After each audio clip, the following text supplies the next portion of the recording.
Hey everybody, it's Luciditi and welcome to Japanese History for Everyone. Today we're going to talk about one of my favorite figures in Japanese history, an empress whose reign was so controversial, she basically ruined it for every woman that came after her. It's not something that I agree with, it's just kind of what happened.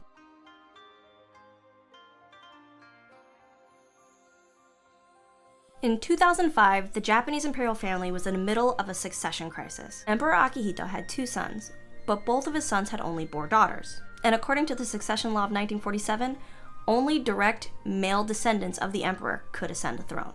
So a few things were considered. The first is that the oldest son, and first in line to the throne, would adopt a male heir from an older branch of the Japanese imperial family. And the second, more controversially, would be that Prince Naruhito's only daughter, Aiko, or Princess Toshi, could ascend the throne as the first female empress for generations. So in 2006, the Japanese Prime Minister announced that he was going to propose to the Diet a bill that would change the succession laws and allow for a woman to ascend the throne.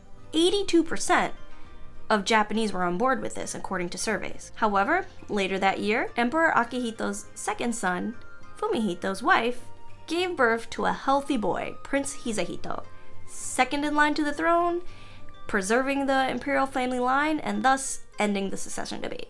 But you may be asking yourself, why is it that women are not allowed to inherit the throne in the first place? Well, the main argument, and it's a pretty good one, is that the Japanese imperial family is an unbroken line for over 2,000 years of male succession. But then you may wonder, hasn't there already been female empresses? And you're right, there's actually been 8 of them, and one female leader that we definitely know existed, even though she's been written out of the classical history records. But then you may argue again. Japanese empresses were often temporary, usually as regents, only in power until a rightful male heir came of age. But what if I told you this wasn't always the case? What if I told you that there was one incident in Japanese history that could have changed everything, when an emperor chose his only daughter as his direct successor, and that her reign was so controversial that in the 1,000 years after her death, people still used her as an example for why women shouldn't be in power? Today's story takes place during the Nara period. That's about here on the timeline. During the 8th century. We're going to be talking about the reign of Empress Koken-Shotoku. Don't worry, I'll explain this later. She's the 6th of 8 female emperors of Japan, but she's widely accepted as the last classical female emperor, as the other 2 empresses ascended 850 years after Empress Shotoku, during the Tokugawa period where the shogun had ultimate power over Japan. She was born Princess Abe in 718 to the future Emperor Shomu.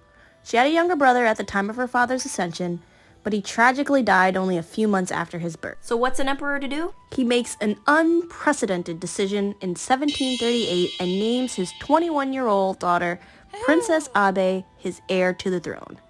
Not an empress regent, a direct heir with no designated male heir in sight. Needless to say, the royal court was shaken. He then retired in 749 and reigned alongside his daughter, who ascended the throne as Empress Koken. For 7 years, there's stability, and then Emperor Shomu dies. From what we're told, he announced on his deathbed that the individual he wanted to be his heir after his daughter is his young cousin, Prince Funado. But after his death, Empress Koken does something also unexpected. In 757, she dismisses Prince Funado, accusing him of being disrespectful to the memory of her father and unloyal to the throne. People were not happy. In fact, it leads into an all-out coup. Now, I'm gonna throw in another name here, and that's Fujiwara Nakamaru.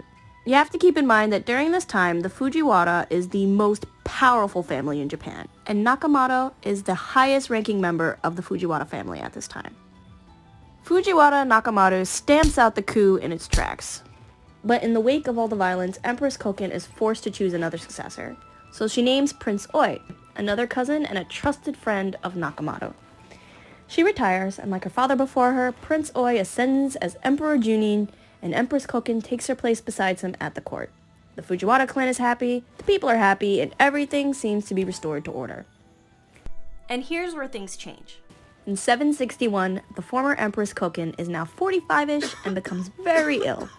She leaves to a detached palace on Lake Biwa to try and recover. There, she's put in contact with a healer monk from a low-ranking clan. His name is Dokyo. Through his unique practices, he's able to cure Empress Koken, and the experience brings the two very close together. Now, depending on the source, Some have argued that they may have become lovers. Others say that they're just very close friends. The perception of their relationship is very important going forward. But for now, we'll stay away from speculation. Now, in what I personally argue is a pretty badass move, Empress Koken shaves her head, puts on some robes, and becomes a nun. She then marches back to Nara and accuses Emperor Junin of again lacking loyalty and disrespecting the imperial institution. She then makes a declaration that she's dividing the power of the throne, with the emperor handling small ceremonial matters and her handling all the important matters of state. People again were pretty pissed. No one has ever split the powers of the emperor before. And let me explain something else. Remember Fujiwara Nakamoto? Well, Emperor Junin was mostly acting as a figurehead during his time, and Nakamoto pretty much had all of the power. So this move by Empress Koken basically ousts him from power. She then makes a few decisions that continue to piss him off and the rest of the Fujiwara clan.